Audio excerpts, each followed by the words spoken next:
Well, everyone, it's time for us to go ahead and take a look at another iPhone. This time around, an amazing, probably one of the most amazing, cheapest iPhones you can probably buy. And in fact, this is probably one of the cheapest iPhones you can buy that are still supported with software. And this is the iPhone 8 Plus. Now, I would love for you to go and buy something like an iPhone XR or an iPhone 11 or iPhone 10. But the situation we're in right now is that the iPhone 8 Plus is pretty much a much cheaper phone than both of those iPhones. And the fact that this thing is still supported with software and the fact that this thing has pretty much the same internals as the iPhone 10 kind of puts this iPhone in a little bit of a better situation, if I'm being honest. Now, the first thing I want to tell you is, of course, the design is a little bit outdated. But if you're okay and kind of look over that design, you are getting still a pretty decent phone, which is actually pretty insane. The price tag of this phone right now is about $160. Now, if you're planning on buying a phone and keeping it for the next 5 years, this may not be the one for you. But if you want to buy a phone now that might last the next 2 years or so,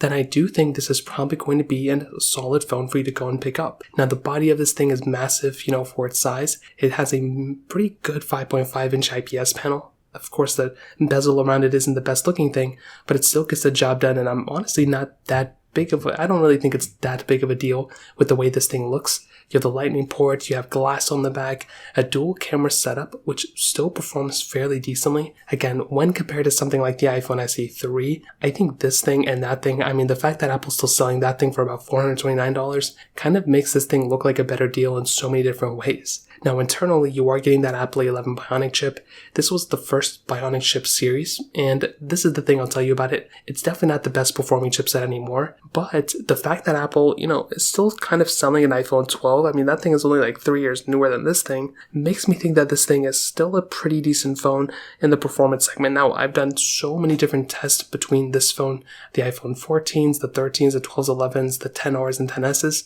and definitely what I'll tell you is those phones are much faster. You're going to be getting a way better phone from those things.